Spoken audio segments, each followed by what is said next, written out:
Sooner Nation, man, they were awesome. They really showed up tonight and affected the game. That was a lot of fun to be a part of. The passion, the energy in the stadium, in our locker room. Hard-fought victory. Didn't play our best game and still won by a couple scores. So we'll take that.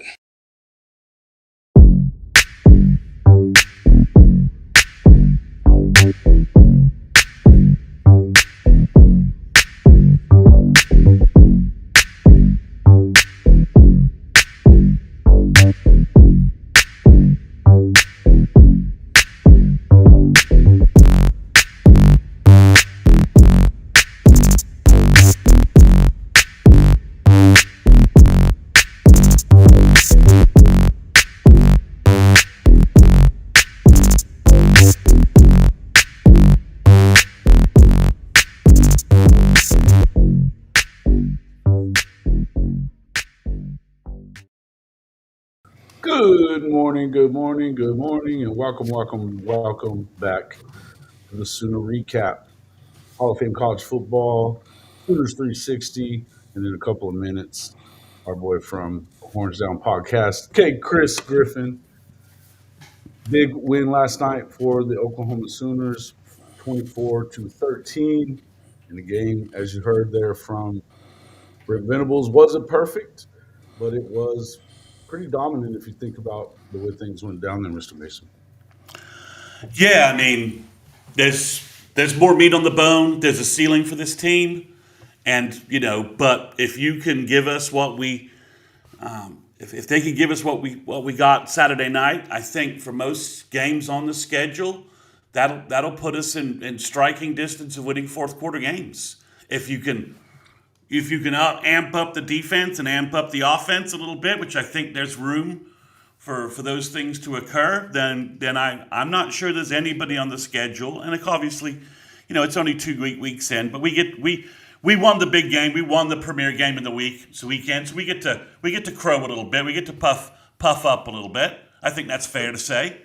I don't think there's anybody on our schedule that I don't think OU can get into a fourth quarter game with and be competitive and win some of those fourth quarter games. And that's peaked in fact that we have, 6 more ranked teams. I bet Auburn's probably ranked after this weekend. So we've got 6 more ranked teams on our schedule. But I think, OU can play with every one of them. Yeah, I think that they could win. They could beat any team on the schedule. You know what I mean? Now, not to say that they will beat every team on the schedule, but they can beat any team on the schedule. As I said live. Yeah. I mean, a game break, an elite defense and an efficient offense, it'll keep OU in games. It'll travel on the road, and it'll keep OU in games. Yeah, no doubt. I think, and that's the whole thing is that, as we talked about last night, this is a game that didn't see them playing their best overall, and that's what you just heard from Coach Venables as well, that, they made some mistakes. You had 2 turnovers. Michigan didn't even turn the ball over. You had almost another turnover down there by the goal line, and a couple of, running into the kicker, roughing the kicker, whatever, that kept the drive going as well. I mean, these are things that could have really turned into, or would have turned into bad things for Oklahoma in the past. And so, to me, I've always been saying, and I was saying the other day, this is the kind of game that it's not just going out there and proving it to Sooner Nation. It's going out there and proving it to themselves that they can win these tight nail-biter games, even when they don't have their best stuff, and, you kind of think of it like one of those old pitchers that he doesn't have his best stuff going, but he's going to throw strikes and get ground balls or whatever, and just make sure that he can, let his defense kind of work for him, because the defense was working for Oklahoma. Very, very significant. One of the stats that I wanted to bring up, first and foremost, was this is pretty impressive to me. If I can find the dang thing. Okay, yeah. Holding the. Oh well, I'll get back into that. I'll go ahead and let Coach Venables tell you about that one real quick. It really felt like we there's a lot of the game we played really, really well, and at times had an opportunity to really pull away. We had some self-inflicted issues that kept things a little closer, but like a championship style of program that Michigan represents, man, they kept throwing haymakers as well, but we're super proud of our players and coaches.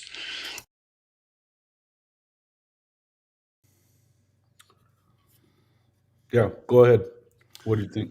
Yeah, I mean, obviously, Jim Nagy just posted something to Twitter thanking the crowd for their performance at the game last night. And, Nagy gets it. Nagy, the thing I've been like most about Nagy is he seems to, he's an NFL guy, but he gets it in terms of communicating with the fan base. Yeah, you're all right there. You're all right there. Sorry, I got all choked up by Brent being all dominant there. But he just gets it. I mean, the fan, everybody's talking about the fans.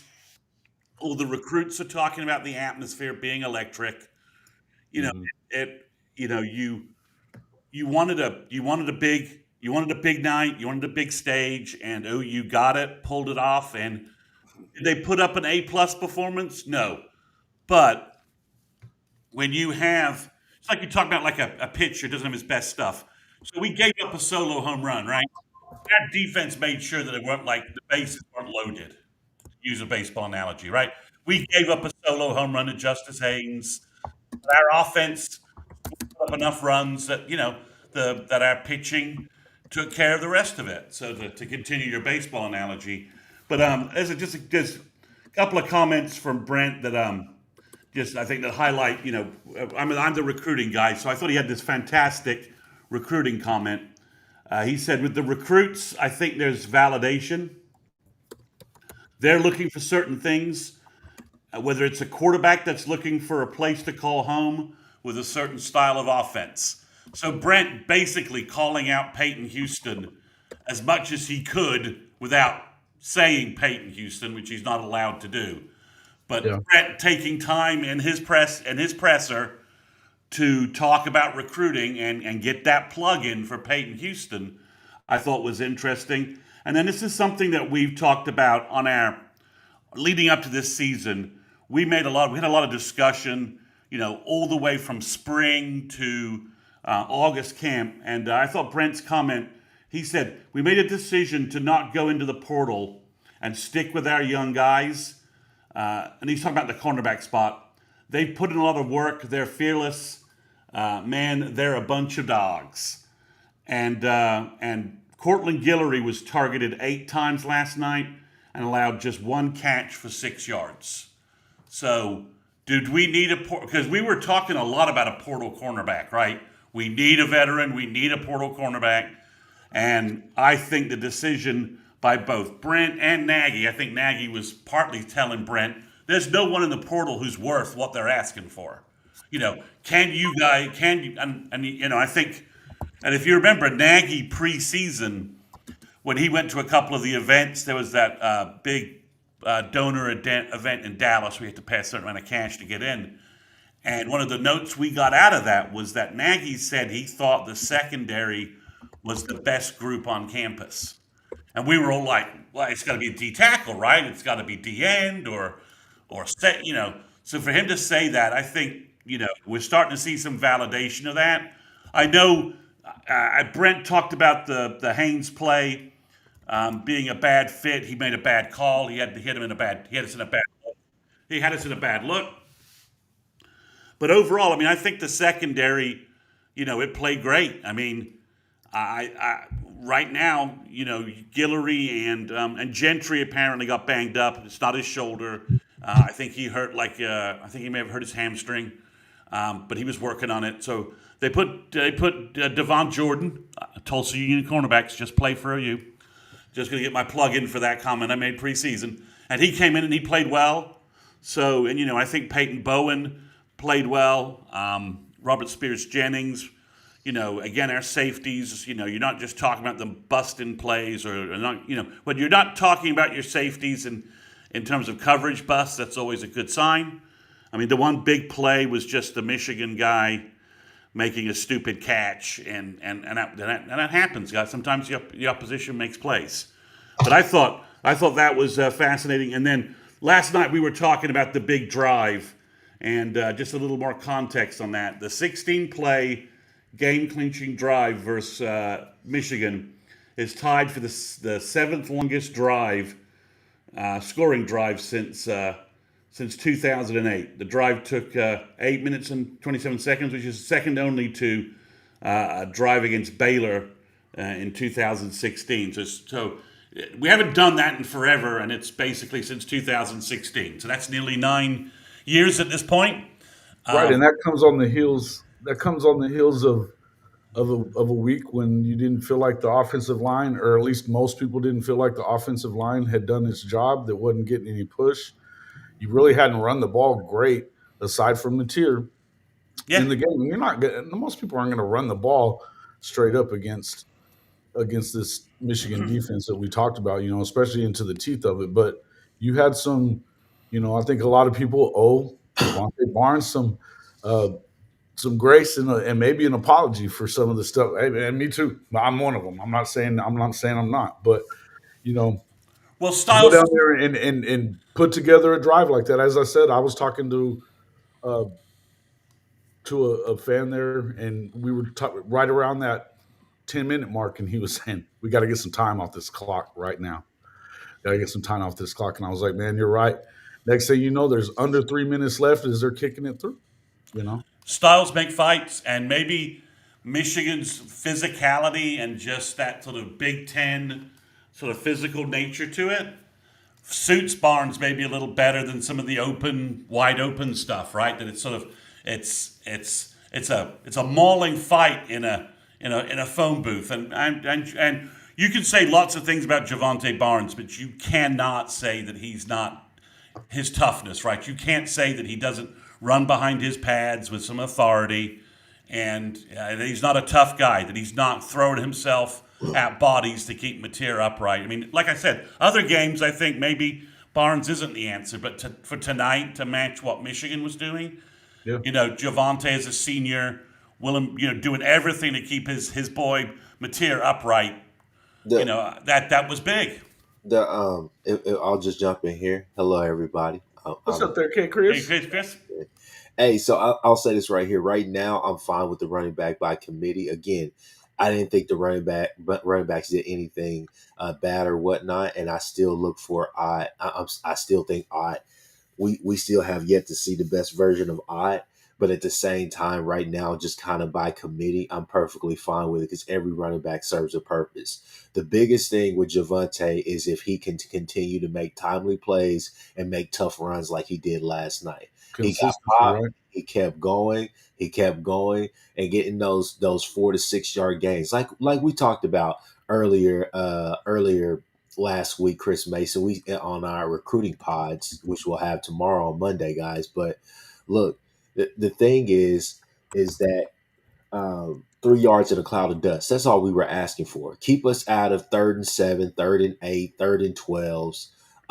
No penalties, no offensive line woes, but also being able to run the ball. And so we were able to use that. Yes, we use Mateer's legs a lot, but we were also able to use those quick hitch routes, quick curls, different things like that to get those necessary yards to keep ourselves in short yardage situations.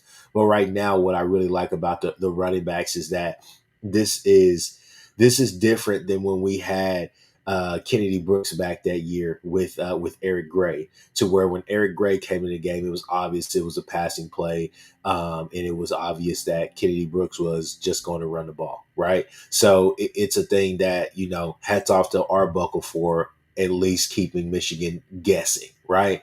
And again, we talked about it last night on our instant reaction pod. They spread Michigan out. Michigan's defense, they wanted to play closer to the ball. They wanted to play tighter to the ball. I think they probably expected tighter formations, some tight formations from OU.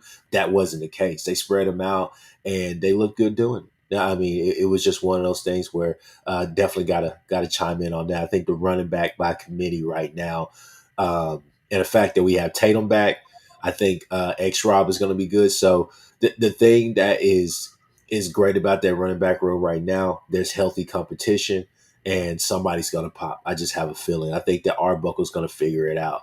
And if I may just kind of segue into that before we move on to anything else, hey man, gotta give Arbuckle. He deserves a game ball as well. He called a hell of a game last night. He called a He hell did. of a game last night. And the thing is, I hopefully Sooner fans are seeing that for every opponent, we're building a different game plan, a serious game plan. That's why it's so reminiscent of like a young Lincoln Riley because he's building the game plan for each game, and we haven't necessarily had that the last couple of seasons. Love Levy, shout out to Levy, getting that win over Arizona State, but at times that offense can be a little bit predictable, right? The tendencies, the stubbornness to run the same play 3 or 4 times just because you feel like you got the matchups, you don't want them to sub. But at the same time, it felt like there was a real game plan out there last night. It was different. It was way different. Obviously, we know that it was vanilla against Illinois State, but at the same time, they still ran what they wanted to run. They still were able to work on things, but I think that helped set us up for this Michigan. And again, I go back to that and I say Illinois State was a great preparation tool for Michigan because they present things that Michigan wants to do with some of their looks. Outside of the cover zero looks, they want to be physical and all the rest of that. And I think somebody dropped in the chat last night. They dropped 44 points last night on somebody. So in the world of college football today, you can't take any win for granted, especially after seeing what happened yesterday. And Byron Smith, you said please don't do that. He didn't do anything. Yes, he did. He had 3 big runs and a 16-yard reception on the most important drive of the game for Oklahoma. So you can sit there and hate on him if you want to, but you need to give him credit too when he does well, because he did well. He blocked well. He ran well. He averaged 4 yards a carry, and it was important that he got those yards when he did. So, there's no reason to sit here and trash on him today. If he didn't play well, then you can say whatever you want. But you can't be sitting in here saying stuff about him right now because he was important to what happened last night. One more of these that I wanted to throw up there on BV. But held them to 38% conversion or completion percentage. It's hard to do, in this day and age. And again, third down, I think they were third and fourth down 3 out of 15. We were over 50%. That's a winning formula. Grayson Miller, how about Grayson Miller from UCO? I know nobody can play from UCO, and nobody can play from Purdue, and we can go down that list. But these guys figured out. Owen Heineke led the team in tackles, walk on, a bunch of misfits, but the O-line was really good. Started off giving a game ball to Bill Bedenbaugh and the offensive line group. Really proud of those guys, everything that they've battled through, and the pain, as I told the team, is one of the world's greatest adhesives, and what you go through.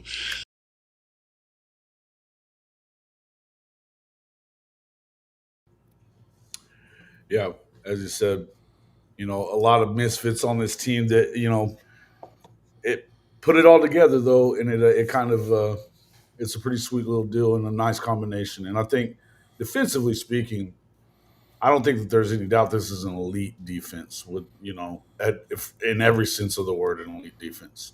You go out there and you hold them to 38% conversions, on third down. That's huge. Stopped even after you had some mishaps. Um, you didn't allow them to kind of get going as well. But We for them to didn't not tell turn them. the ball over and you still are able to hold them as few yards as you did and points. I mean, as you said last night, 13 points, man, 13 points. And you gave them opportunities to get a lot more, and they didn't do it. So elite defense, man. Mhm. Not defensively again. Like we said last night, David Stone popped, man. He flashed last night on a bunch of plays. I thought that for the most part, I love the pairing of Dominique Williams and Jaden Jackson. I think they do complement each other, and I think that Jaden Jackson is a more agile version of kind of what Terry was for us last year. And the thing is, I think he's a leader there. I think that I wasn't so sure that G Baby was 100% to start the season, but I think he's getting there. And I think that that rotation with G Baby, Stoney, Jackson, Williams, and then you can put in a Strong or a Wilson or somebody there. That's going to be hell for people. And the thing is that it's going unnoticed, but they are very disruptive. People are trying to run at People are trying to run behind their tackles instead of their guards against us. And so on that bust, again, that was just a misalignment. We didn't shift. That wasn't necessarily, to me, that wasn't totally on the D line. Because when they were trying to run straight forward, it was not happening. I thought tackling was really good. Everything was really good. And shout out to Guillory, man. There were times where Guillory was on the islands by himself, and obviously you guys saw that they were trying to get the ball, trying to pick on him a little bit, but he played aggressive and he was there. And there was a couple of times where I thought Gentry was going to get that one interception. There was a time where I thought when Bryce threw that one ball in the end zone, I thought that Guillory was going to get off that guy and get it, but Guillory was aggressive all last night. He was attacking, and I mean the thing is that these are great reps. And then last night with Day Jordan out there as well, great reps for him too. Just getting guys ready and prepared for when we are all at full strength. That's what I cannot wait for, is when we're on full strength on both sides of the ball. We get Eli Bowen back. We get Kendall Dobie back. We get Giovanni Gibson back. I mean, I think there's a chance, guys, that again, like I said last night, this defense can go from elite to special overnight. Like once we're at full strength, it's going to be crazy because the matchups and There's another level, right? There's another level to what they can do. it's chess moves, man. It's chess moves because when you're out there, you can go with a Kendall Daniels, who again, I was like, okay, we get to see if he can actually be good in coverage, be good in this. That guy's a freaking athlete. He's a dude, so he can. I mean, he's the prototype for what that cheetah position is supposed to be. Um, and the fact that you can throw Dobie in there too is just going to add to that. Yeah, I thought the two transfer additions were huge last night. Marvin Jones Jr. played a very good game at defensive end. He seems to be getting that motor going. He seems to be getting into what Chavis is doing. And Kendall Daniels, I mean, it was I'm going to going in the Wayback Machine here. That hit on Justice Haynes was like a Roy Williams, Torrance Marshall kind of like, look, don't screw with us. Kind of. I mean, could he have picked that off? Maybe, but it was a statement kind of hit, the kind of physicality you remember from those 01, 02, 03, 2000 defenses where, Roy would just take someone out and basically be like, yep, this is what you're getting all day. Yep. I'm the anvil and you are a piece of metal which is going to break on me. And that was meat hammer. yeah, it was what yeah. I mean, it was like, and it was kind of one of those moments. And I think if it continues along this lines, one of these things that OU is going to have in their back pocket is going to be that if they continue playing like this, I don't know that I'm not a draft expert or anything like that, but I think Marvin Jones Jr. and Kendall Daniels are going to basically be like, I went to OU, it saved my career, and it got me drafted. And they're gonna make that's gonna be something Nagy is gonna use with portal guys. Look at those two guys. They did nothing at their old places. We took them in, coached them up. got them playing at a high motor, and now they're in the league earning a paycheck. So if you're a 5-star who's like things just aren't working for me, OU's a place you can go where our coaches will get you up. Chris Mason, what's up with this whole boot on Kendall Daniels? I haven't heard anything about that. I mean, Gentry obviously was working off as I think it was actually a growing problem, and Fasusi's fine, but Daniels, I haven't heard anything on a boot. It could just be it could be. I think it's probably just a precautionary thing that he's just doing. But I've not heard anything definitive on that. Well, speaking of that, I could have swore, and maybe I'm wrong. Maybe I was just so hyped and I wasn't really looking at. I was just focused kind of where he was lined up, but I saw Sammy O out there last night. Sammy O made some plays. I think he had a better game from a technical standpoint. I know a lot of people were kind of they weren't necessarily downing him, but they said the footwork and a couple of things were sloppy during the Illinois State game. I saw Sammy O made some plays last night. I mean, Heineke and Sammy O made plays. Kobe had a great game in terms of leading that defense and keeping us going. Again, that defense played a lot of people. We played 5. I mean, Marcus Strong was in there, and when he was in there was no real drop off. He was in there disrupting and being a physical force at defensive tackle. I thought that Kip and Kobe, I thought they played really good games just directing.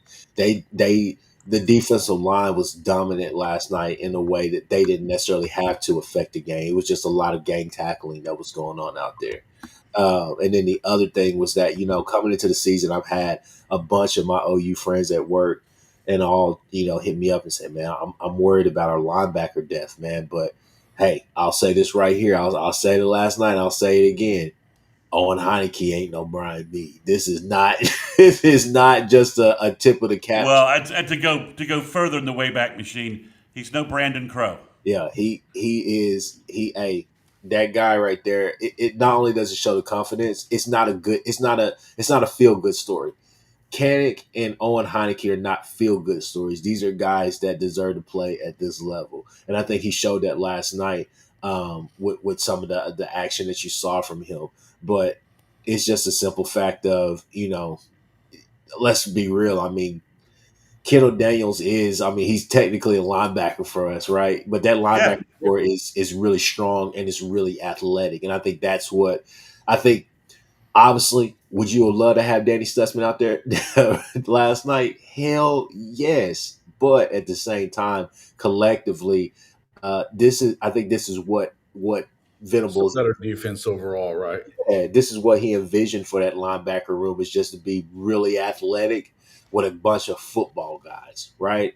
And I think guys who love the game like that. And it's one of those things where I always thought, okay, at some point, even before we got BV, I was like, at some point, obviously we had, Nick Benito, that was great, but I was thinking maybe we can get back to those days we had, the Lance Mitchells and that crew that he played with. I mean, those guys were so solid for BV back in the day. And I was like, maybe we can get back to that where we have 2 to 3, 4 linebackers we can, rotate in. And I think we're there, man. I really do think we're there.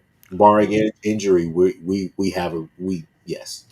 Going back to we talked about Jaron Kanik, and obviously I think he almost caught that touchdown and he put the game away. I mean, that was a tough catch. He made that first catch he made was maybe the biggest play of the game, right? That first big play down the middle that he caught one-handed. But then just small things that you pick up sometimes watching some highlight reels and stuff. The last Mateer touchdown, Kanik blows up the Michigan guy to clear a lane for Mateer to get the touchdown. If you watch that play, Kanik, he's a little undersized, but he blew up a Michigan defender to open up that running lane. It's effort. That's all. That's all it comes down to is effort. The whole thing is that I think last year where we thought Bauer Sharp, Jason would be the first to tell you, where Bauer Sharp seemed to kind of, for the lack of a better word, he wasn't physical enough. I'm not going to say coward away, but at the same time, Not the same kind of dude, man. yeah, Not the same kind of dude. Can it all you're asking is just for effort. I think last year, yeah, we don't want our tight ends on Dylan Edwards, Dylan Stewart, wherever his last name is up there in South Carolina.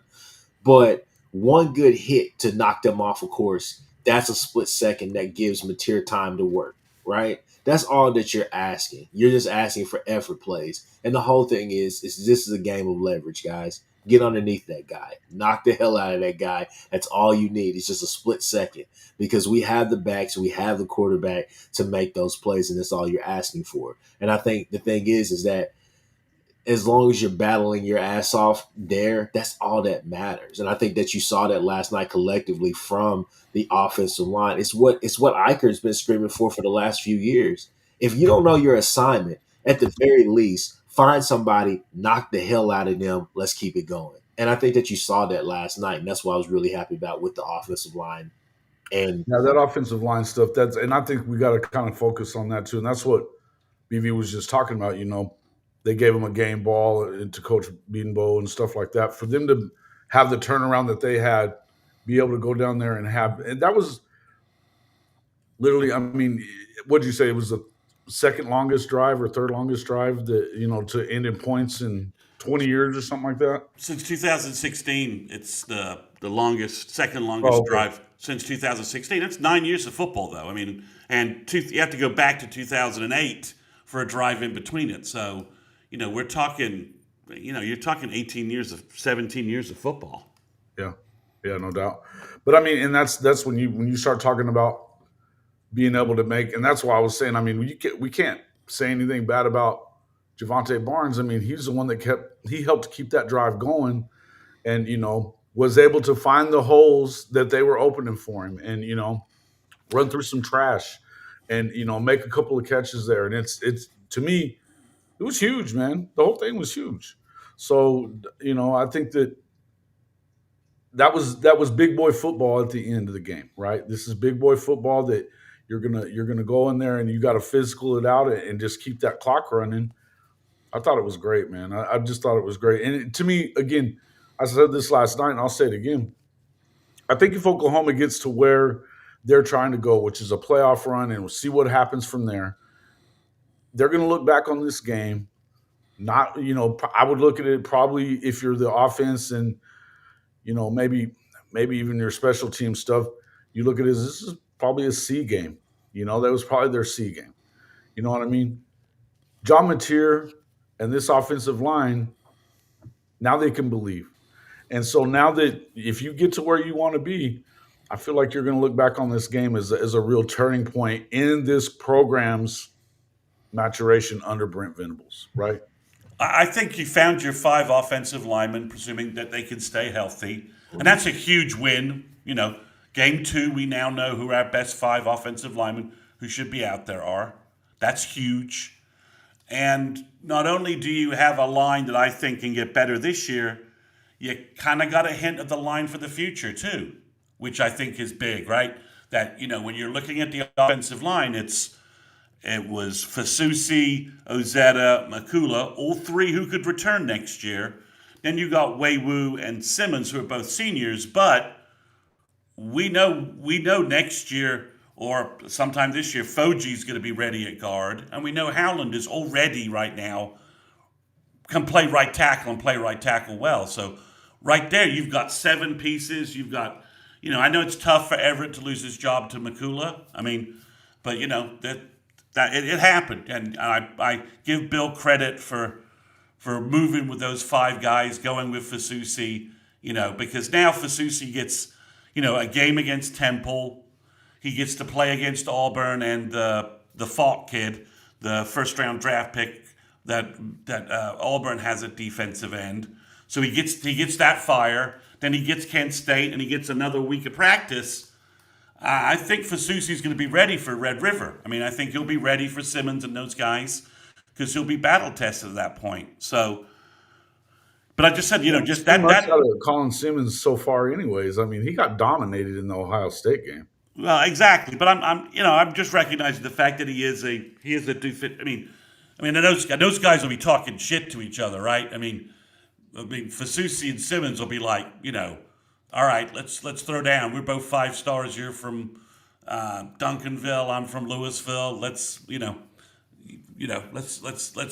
down a little bit. So I think but I just think you've got your 5 offensive linemen. Everyone's been like, well, what's going on with the O line? What's going on with the O line? Well, these are the guys Bill wanted to start. It's just they've been hurt. They've been hurt during camp, and then Fasusi had the heat exhaustion thing, which took him a little bit to recover from. And OU Medical kept him out. Ozetta is back, so I think it's a good offensive line. It's a talented offensive line, potentially ceiling wise, and if it stays healthy and they can continue playing game after game and building that cohesion and communication, the curve's up. The performance line's going up on the offense if we can keep all that going. And we're about to get Giovanni Gibson back. I think he'll play. I think by Auburn he'll definitely play, and by Red River he should be. Well, he was suited up last night, so he probably could have played, but it looks like they'll probably start ramping him up a little bit. Yeah, I'd Maybe play a him in little bit Temple next week and Yeah, see kind of what happens, right? yeah, and I think we're close to Bowen being back, which will help again in the secondary as well. But yeah, it's that again, as you said. There's ceiling for this team. This wasn't a game where you came out and knew you had 4 turnovers. Michigan threw a couple of cheap pick sixes, and this is why we got 24 points. And you kind of look back like, yeah, I don't know, that's not really sustainable. That's not a sustainable way to win football games. The template we saw last night can beat everybody on our schedule. Given a chance. Offensive line kind of goes back, a good portion of what Chris Mason and I talked about when we first started like really potting together, especially off screen, is that hey, it's not just going out there and getting the G5 All Stars and getting these guys or whatnot in the portal, but you got to develop these high school kids as well. And I think that's something that we definitely Most important, bro. Most important. You're right. got to remember with Beatonbow, man. He's proven, right? Howland, Ozida, guys that we still thought were weeks and weeks away. I mean, years away or whatever the case may be. They came out and they played better last year, and I think this year you're seeing that it's not necessarily drop off. And I think the best is yet to come. And again, like we said last night, that's what's so scary about this team is that a win like this shows you, especially at their C game, right, where there's still a lot of correctable mistakes. The thing is that if they are refined by midway through the year, this is going to be a scary team to look at. Just got to establish the run, keep working at it, and that's all that's going to happen. But I think over time, that's what I'm really excited about with Arbuckle. 2 games in, it looks like he understands, right? Yeah, he does. And we were talking about it last night in the stands too, Kchris, and I wanted to get your opinion on this. Even when they weren't running it that great, they just get a couple yards here and there, they stuck to it, which you have to stick to it and be consistent running the ball if you're going to, be able to free up your quarterback play action, stuff like that. You know what I mean? To keep the defense honest too. Yeah. No, what I told you, my kid is going crazy. He's pissed. Let him come on. Let him come on, man. Come on. No. No. Hey, what I told you guys when I watched the film on him, on Arbuckle's offense from Washington State, every game that I saw was a combination of just everything that he wanted to do. He stayed consistent. We never went to a drive. There was never a drive kind of like when we had Lincoln where it was too much pass or it was just too much run. It was run instead of mixing it up. Get what I'm saying? It's consistent. He knows what he wants to do. He knows, hey, I just need to make this. I know what play I want to run, but I need 3-4 more yards to be able to run that, right? So it's one of those things where he's so meticulous with his approach and he understands what he needs to do. And I've been saying that all off season was that, hey, when you watch this offense, it's not that he just builds on that. It's one of those things where you're going to get a mix of different things every drive. You're not just going to get run, run, run, run, unless that's working because he wants to run the ball. But if that's not, you're going to get a mix of it. It's not going to be too pass heavy. It's not going to be too run heavy. It's going to be extremely balanced. And that's what I really like about Arbuckle. So kind of going into this next week, I want to see us be able to establish the run. This is going to be a really good game just for us to just keep improving. I mean, we want to see it. But, even with that, and I know people are going to say it was all material, we still had over 100-something yards rushing last night. So, I Who mean, gives a shit where it came from? Who gives a shit where it who came gives? Yeah, Chris Mason said that last night. Who gives a shit? I mean, the whole thing is when I looked at the stats, I was like, oh, we had over 100-something yards on the ground. So obviously, want to see Mateer get some more touchdowns through the air. But I thought that last night, and one more guy I saw in the comments as well that we gotta get a hats off to that we didn't even talk about. Deion Burks balled out in that first half for sure. I mean, he was active. Those wide receivers that we have are legit. The money was well spent. And you saw a bunch of guys out there. Jermichael Carter was out there. And I think Keontae Lewis, he popped open a couple of times. And those are correctable mistakes on Mateer's part. Got to put some air under that. You put some air under that, those are either touchdowns or long yardage gainers right there. So no, I thought that Deion Burks played absolutely well. I remember going to the He bathroom was at half. fantastic. Yeah, and he already had like 6 receptions for 92 yards. I was like, that's a statement. I was like, he made good on his word.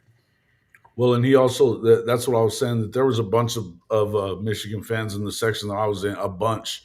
And the first time that he got the ball, they were like, oh, he don't do nothing against good teams. Aha, they're laughing about him and stuff like that. They weren't saying shit about 10 minutes later. You know what I mean? So I must have missed the memo where QB run yards don't count.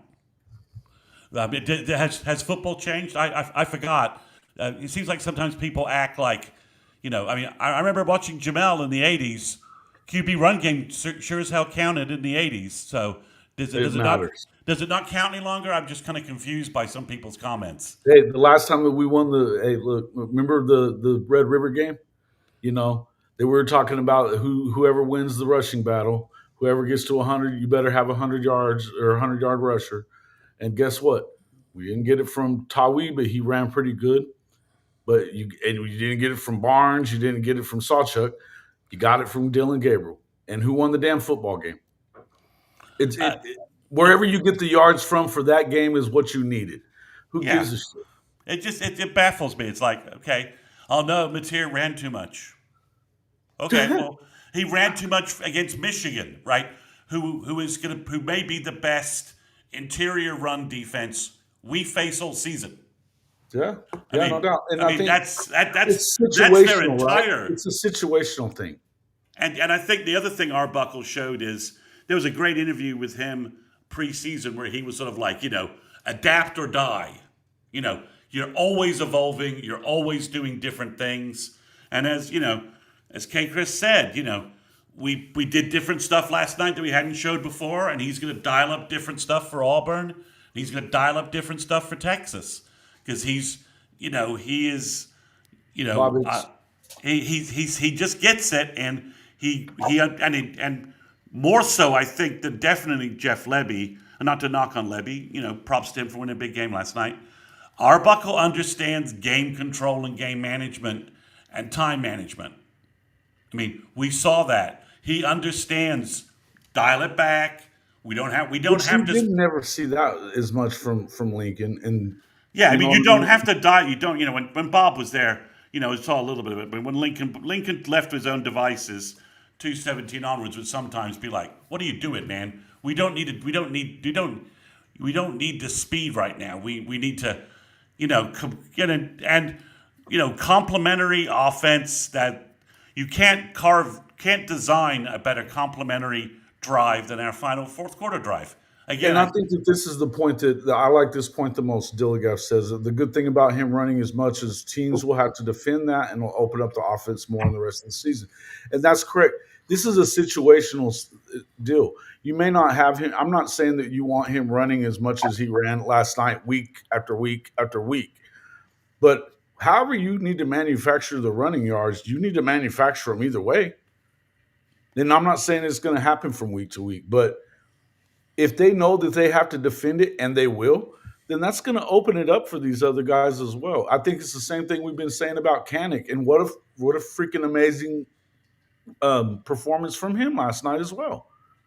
You know, he did have the drop, but shit, man, he that was a getting tough. That was a open, tough catch. That was a tough catch. tough So catch. But I mean, you know, you also had some big time catches that he made, yeah, and, definitely. and so I mean, love the what we're seeing out of him. I mean, we felt like coming into this, whatever production you got out of him was probably going to be gravy, but it's not gravy. This is you're having to defend these guys now. So this is putting more stress on no matter who it is. It's going to put more stress on these defenses, whoever's running, whoever's catching balls. And you haven't gotten Giovanni back yet. You're going to get him back soon.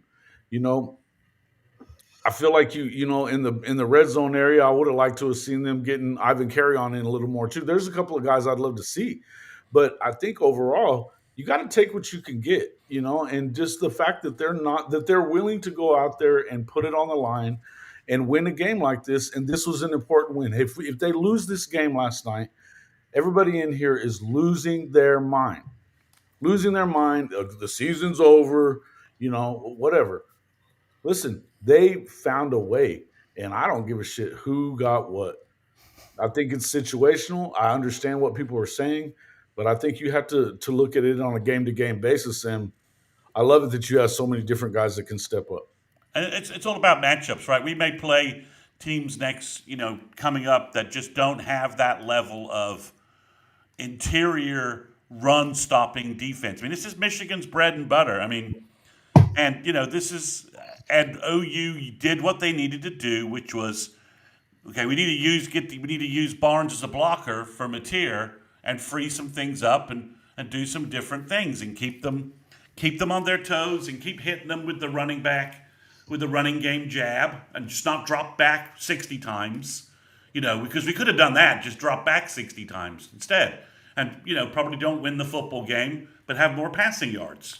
So it is what it is. I do think Unc is right that, I think Kevin Wilson's helping. I think the two things we're learning early are that Brent should stick to play calling the defense. He should be DC. Yeah. He probably should stick to that long term, as long as he has a Matt Wells, Kevin Wilson type to keep him connected to the offense and to help him with the game management stuff. I mean, I think that's what we're seeing is that he can do this defense focus thing where he's game day. That's where he's best at. He just needs a veteran guy he trusts as his connection back to the offense and back to game management.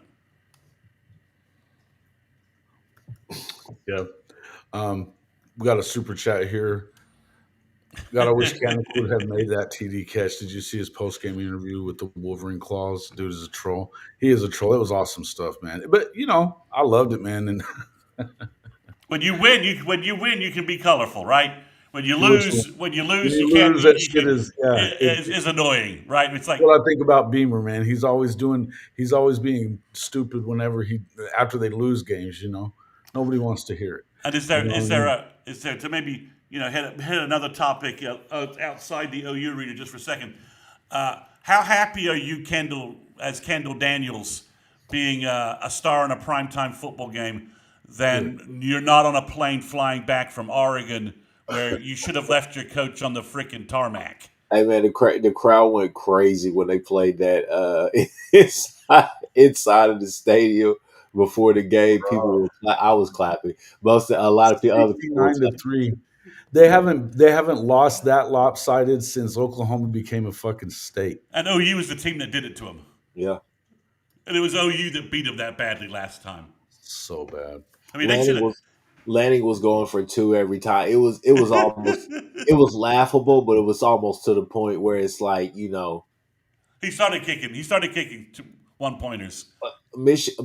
some OU fans sitting behind me. They were like, man, it's just. He said, man, Gundy shouldn't. I said, yeah. I said, what it is. I said, it's Gundy was that kid on that third pew in the church that was acting up. And somebody said, hey, come over here, come here. Let's step outside real quick. I got something Bitch for slapped him too. But you know what he was doing all week was just trying to. He knew that they were going to get drugged. Now I don't know if he knew they were going to get drugged like that. you. Nah, But listen, the the damn spread was 28 and a half, something 38. like that. And I heard 38. Okie like Cody that's ridiculous. That's just blasphemous. Blah blah blah. And I was like, no, it isn't. And oh, you've got and it. How do you not believe that they're going to win by that much when your coach is signaling to you guys that they're going to get their ass kicked? He wasn't talking about the difference in revenue when they played Middle Tennessee the week before, Jason. but he wanted to talk about it this week. Jason, let's be completely honest, bro. Let's be completely honest. What happened was you poked the wrong bear. Out of everybody, even I think BV would have been suffocating and all the rest of the stuff, but I think he would have eased out of it, eased off of it. I think there's a bunch of coaches Then around. he'll step on your neck. He loves that shit. You Yeah. don't See play. you You like don't give Lanning any bulletin board material. That's what he loves. Lanning was Yeah. going for 2 damn near every single time. Every single time, to the point where it was like it was laughable, but you wanted to kind of pull him to the side and say, "Hey, man, look, I get it. It's over." You know what I'm saying? It's like when you knock somebody out and they on the ground and you trying to hit them again. Hey, man, still no, kicking him in the head and I shit. mean, this is it's almost when football needs a mercy rule. yeah. I mean, And to end this, I'll say this right here. It's what I would want, what I would love to do to like an O State, Texas. I would tell Jason, put his arm back in the door. I'm not finished. Jason would say, "No, it's already cracked, Chris. I heard it crack in 3 places. Put it back in the door. I'm not done." Okie light, so Okie light, ultra light, man. How they didn't leave that dude there in Oregon to clean up stalls at freaking Nike is beyond me. I don't know, man. This is wild to me. but did you guys? The result that threw me off was Army beat K State. Down to Wow. 6 possessions. Florida got beat by Now I watched that South Florida game. I saw that happening. I mean, Lagway was erratic. They were making mistakes left and right. I mean, they were doing everything to keep USF in that game. And USF has good athletes, so they're physical. That doesn't surprise me. But I mean, Army lost to Tarleton State week 1. Hold on. Let me say this right here, and I still believe it. And we're 2 games in the season. We always start off fast. We could start off 5-6-0, and then not win another game. But that's how our seasons have went. But I will say this right here: Cristobal and Billy Napier should send money, flowers. Well, not flowers, but they should send money. They should send what they should donate to our NIL fund, simply because all of their missteps, all of their screw ups have always been overshadowed by anything that Brent Venables does. And Brent Venables has not been extended the same amount of grace that they were, right? So I'm just saying that it's one of those things that I always go back to. And I like Billy Napier. Cristobal is a head scratcher to me sometimes. He's got a really good ball team, but you just like, at some point, does he screw it up, right? So it's just one of those things where you just say it's anything that Brent Venables does has always just been basically blasted out there. But when you see Napier and Cristobal, Napier had all the momentum and everything, but to go and lose to USF in the swamp, that makes no sense. That makes no sense. Not saying that USF is a slouch, but that just makes no sense to me, man. And at Florida's schedule coming up is an absolute bear. It's brutal. They're It's going to go at LSU, at Miami, and then they get Texas at home, and then they got to play Texas A&M on the road. Mhm. I mean, they could lose So five even, games. That's a 5-game losing streak right there. I SEC Mike immediately dropped him to number 16 in his power rankings and said they ain't gonna win again. I, I think that they could get one of those games, the LSU or Miami. I think they'll come out there and play inspired. I just don't. I see that was my whole thing. Going into the season, me and my uncle, we were firm believers. Hey, they can beat Texas, which they very well they could. That may be their only win out of that whole five or so games that you named. But I think that they'll come back, play inspired ball, and there'll still be a tough out for people. But it's just one of those things where that offense from time to time can get stagnant. It can get pretty stagnant. I think the Dallas Wilson kid is good, but I'm still not convinced on, when's the last time Florida had a marquee receiver outside of Kyle Pitts, who was a tight end, right? So it's just one of those things where that's always been something that has eluded them. It's kind of those elite wide receivers, in my opinion. They've had good guys. Everybody in the SEC has like really good guys, but as far as having those elite wide receivers, I don't know. Yeah, I mean that game. Brennan Thompson apparently won the game for Mississippi State. Yeah. Good for him. I mean, our wide receiver Farouk had a big game for Maryland the other night. And Andrew Anthony had a touchdown for Duke. Of course, Duke got kind of road graded by Illinois in the second half, which is weird to say. But it was just another weird day of college football. Clemson looked like trash all day, and Troy gave that game away to allow Clemson to win it, really. Yep. That was weird. UGA was stumbling around with Austin P. They had a rain delay, had a lightning delay. That sometimes throw you off, but they didn't look great either. Tennessee is blitzing people, but we know that Baylor offense blitzes bad opponents, right? That's what it does. And and Heupel was throwing the ball with his backups, and so that we know that offense, that Baylor offense, that we know how that works. It drops big points on teams that just can't match up athletically, right? That's just what it does. So it's a weird. Do you think OU will be ranked in the top 10, AP? I think we're still like maybe 13. Maybe top 12 or. I mean, a lot of people lost and didn't play very well. So yeah. I think they move up at least to 12, and it could be in the 10s. I mean, it's probably the third best win out there, right? Yeah, fellas, sneaky good game next week. We definitely got to put this on the predictions and all the rest of that. Clemson at Georgia Tech, sneaky good game. Clemson at Georgia Tech, that's dangerous for Clemson.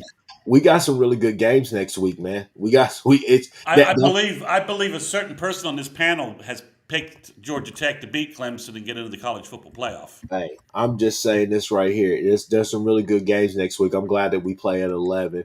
I know Temple's feeling pretty high right now on themselves because they beat UMass 42-10, and they beat Howard yesterday. I think it was like 56-7 or so like that. So that is good for them. We will be ready. I think we'll be prepared, and we will go from there.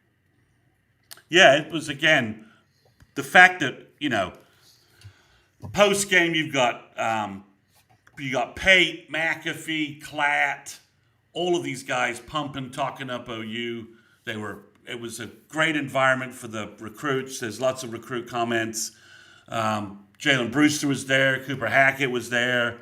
The cornerback, the number one cornerback in the country from South Carolina, he's posting on Twitter. Your boy Michael, is it Stevens from Ole Miss? He was at the game with DeMarco. Loved it. Cutting it up, having a good day. He's a real running back. He is a real running back. Have you seen what he's been doing in the early part of the season? I haven't looked at his. I haven't seen his week 0. Long TD runs, man. But he's a good runner. He's a good running back. I mean, he's got the offers and everything to prove it. But you just had Then an OU offered Julian Caldwell. I mentioned on the podcast last night, but if you missed it, OU offered Julian Caldwell, the wide receiver from Dallas, 6'3", 185 pounds, who had like 10 catches for 256 the other day. And he's a stud, and he loved his visit. And again, I think we need to. I threw this out with some of my OU friends with that. For the most part, you can trash Emmett and Bill and DeMarco from last year for the most part, but really the offense was just such a mess that I was kind of giving them a mulligan.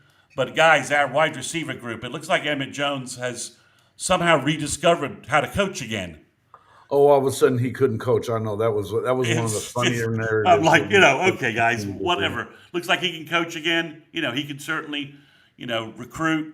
And yeah, I mean, What's up, J Jack? You knock DeMarco again. He can recruit.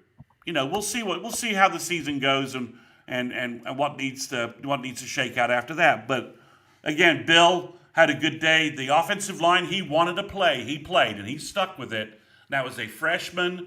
He benched a redshirt senior and replaced him with Makula, who was a summer arrival, and he played. He went with Ozetta, and you saw both a line that can work for this year, and I think you see the framework of a line for 2026 that could be really good. Second year for Susi, third year Ozetta, second year Makula, second year Foji, and then third year, fourth year redshirt junior Logan Howland at right tackle. I mean, that could really play. That could give, you get to. I remember recruiting guys. So I'm always projecting the future and doing stuff like that. And right now, I don't think we're getting a second year of Mateer, but you see that offense we ran last night, and I can see Mikey Hawkins running that offense, given another year with working with Arbuckle, and sure seems like Mike Hawkins Jr. and Mike Hawkins Sr. love what Arbuckle's doing from their social media stuff. I haven't talked to them. I'm not going to say that that's true, but everything on social media seems to indicate that. And and I think we're going to right now. I think we're going to be able to keep Mike Hawkins' red shirt, depending upon how things go. But you can see the template for how this can move forward. But right now, if I was Jim Nagy, I'd be pulling Arbuckle's agent aside and figuring out some way to make sure he knows after the season that he doesn't need to be taking just any old job. That this continues. A pay increase is we're going to pay to keep you at OC. Hey, Nagy, hey, we gotta pull off a Kawhi Leonard type of deal. You know what I'm saying? We can do it. We can do it. I got a foundation for you to put the money in. I may pocket a little bit, but still. But Kchris, Steve Ballmer says he doesn't know anything about that. He doesn't know anything about it. That's rich people problems, man. I guess if you've got $4 billion, you don't know that you're paying some guy $28 million to do nothing. But That's all right.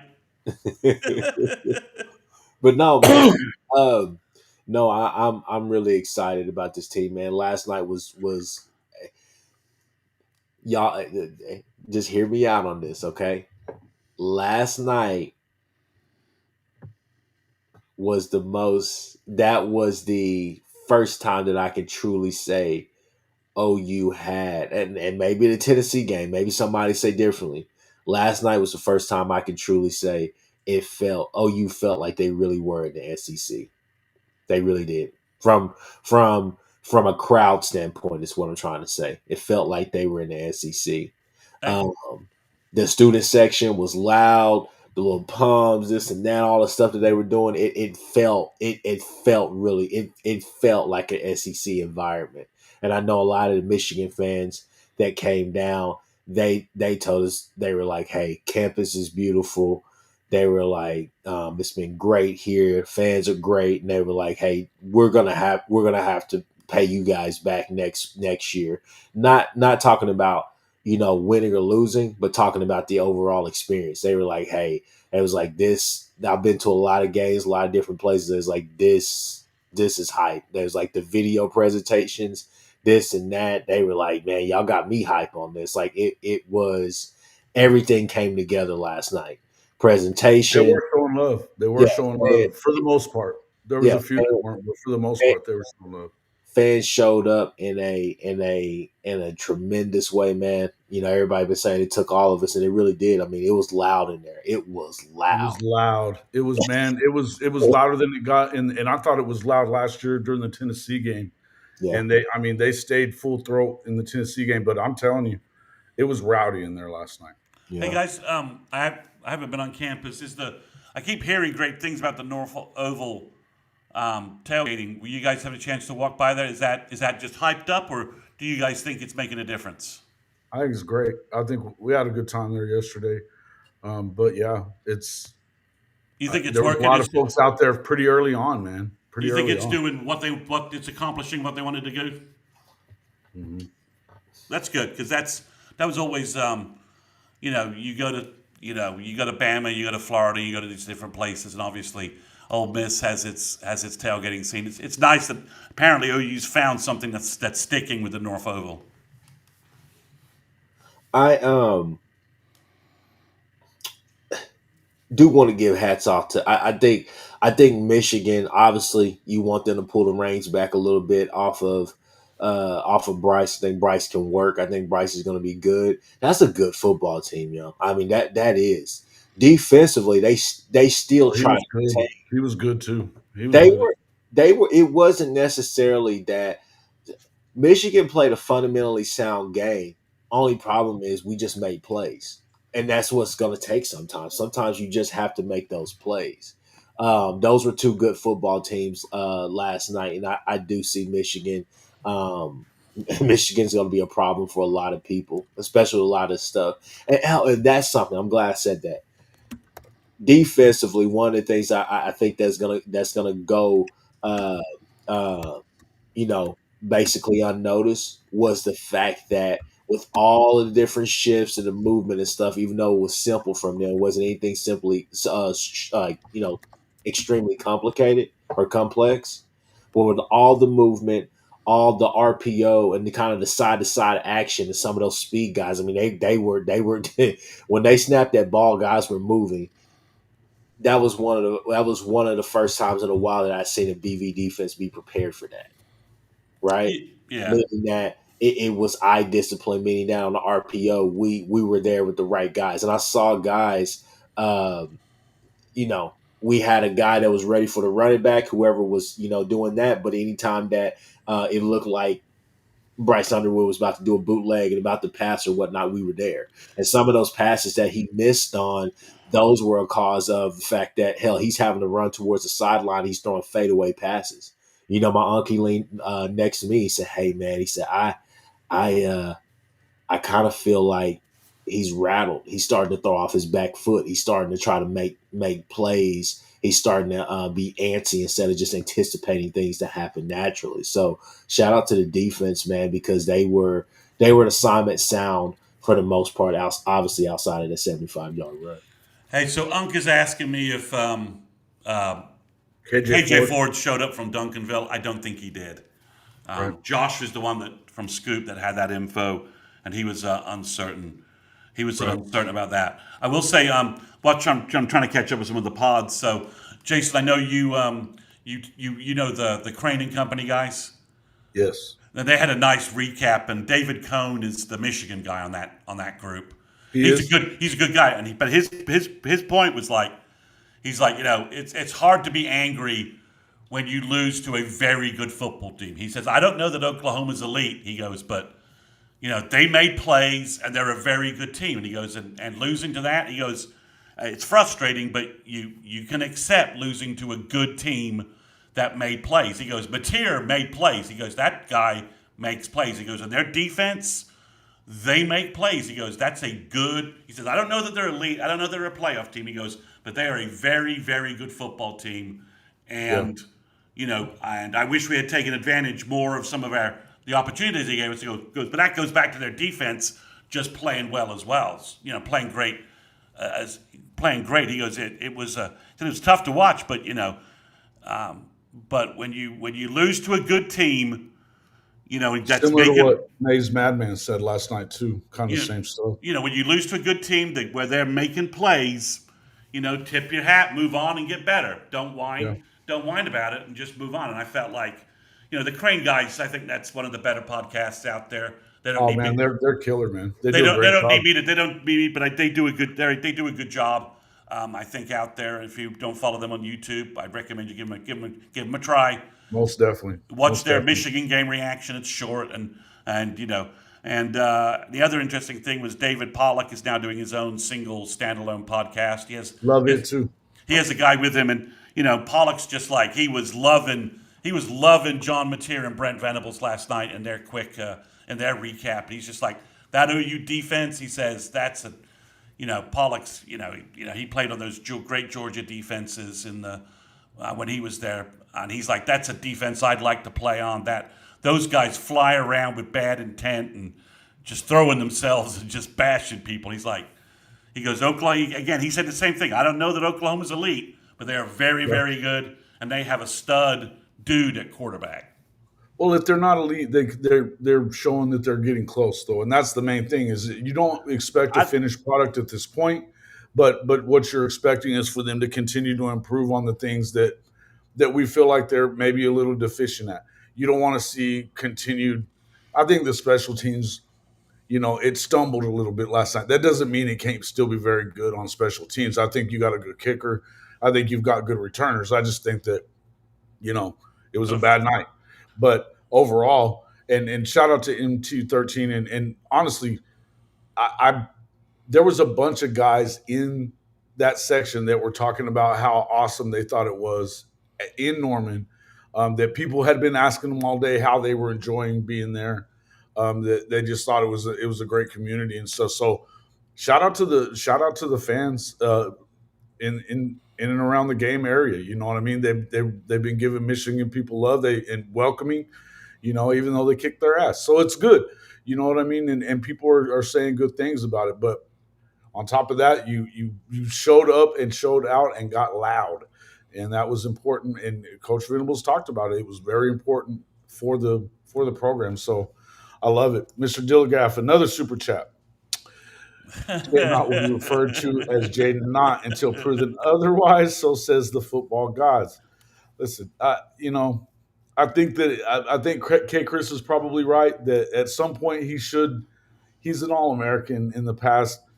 I feel like he should kind of work his way into playing pretty well at some point. But I think right now the best back, it's like Mr. Mason said last night, and I didn't think it was controversial at all. I think the best back in the room is Torrey Blaylock, freshman or not.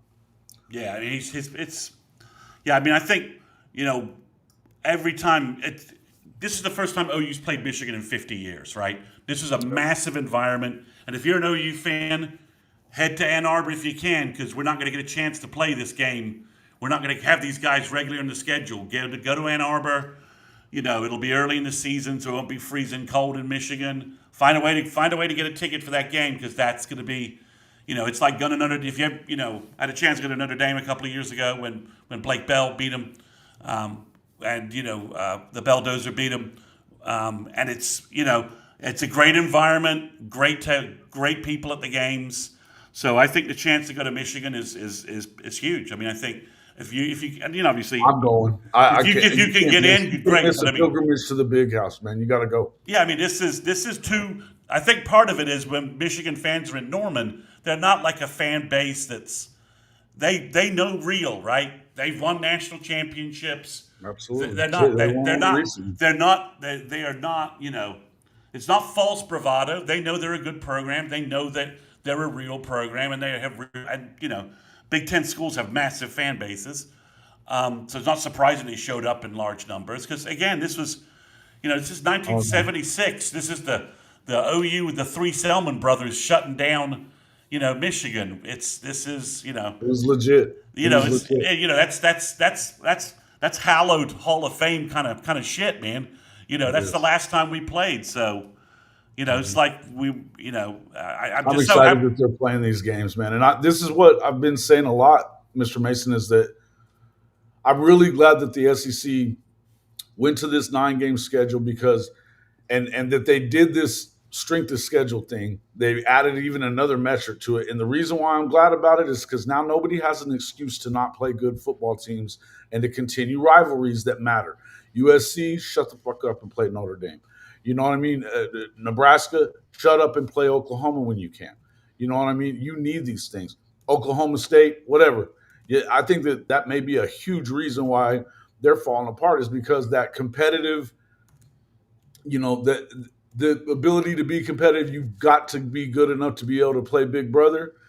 I think it took something out of them. I really do. I've said it was going to happen, and I think it. I mean, did. the wheels have completely fallen off. Completely fallen off. It's. I mean, they seem completely disinterested in playing football. But yeah, again, it was a big night. OU stepped up. Every podcast is featuring us. Everybody's talking about us. And Brent, this was Brent's coming out party. It seems late. It seems kind of 3 years in. We shouldn't be having that kind of comment, but hey, it is what it is. And I think, you can build off this, but you got to take care of everything next week, and then build up for that. T Boomer, how many recruits do you think we get off this game? I think we get Peyton Houston. I think that's leaning that direction. So I think if he was on the fence, hard to think he didn't find last night pretty damn impressive in terms of. I mean, that offense, Arbuckle telling him, I'm going to make you the center of the offense. You're going to be the point guard. You're going to be the guy. So if I'm Houston, I like that.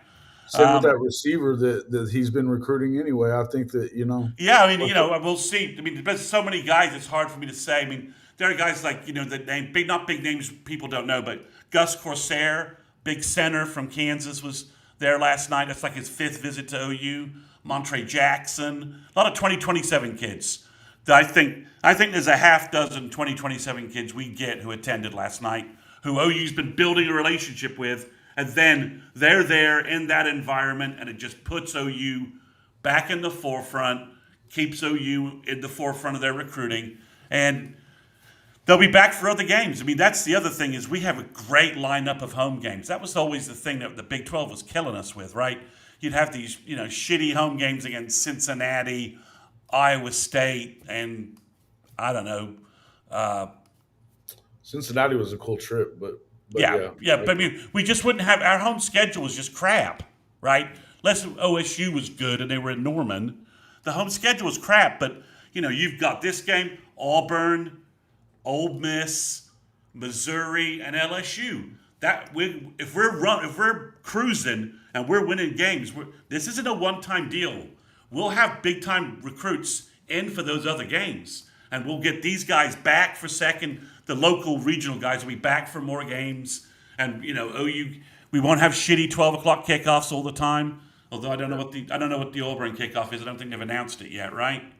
Yeah, it's been nice to not have so many of the noon games anymore. Yeah, the only noon game, that seems to be on the schedule is South Carolina. And I bet that if we're undefeated after Red River in South Carolina. It's not a flex game, though. I think that one's stuck. That one's stuck. And then next week. Auburn is a flex game. Temple is 11 a.m. too next week. Yeah, I mean, who cares about that? But I mean, I don't really care about that. Get your cheesesteak afterwards, or get your cheesesteak. By the way, if you're going to the Temple game, you're going to Philadelphia, get a cheesesteak, but also go to the market. I think it's called. There's a big market there, and it's DeNick's. They have They have a pork sandwich that's supposed to be like the best sandwich in the country. So, according to my brother who had one, he said it was awesome. So. That's what you should do. And if you want a cheesesteak, avoid Pat and Gino's and do some research. There's some fantastic places to go to instead. Anything else, guys? We've been going for almost an hour and a half. After going for an hour last night, too, you guys. Let's close out with what are your final thoughts? Hey, my final thoughts is hey, great win. Great win, amazing win. Things to correct, things to fix. Next week is a good tool for us.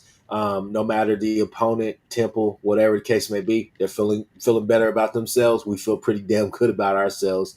Excited for the boys to go up there to Philly next week and get to play in the Eagle Stadium. I think that'll be really cool for them, being on the road as well, getting away for a little bit. So biggest thing is maturity. Got to show that you guys are mature about this, that you go and handle business early, get it done, get up out of there. Let's get ready for Auburn. That's what's most important. It's just showing that growth right there.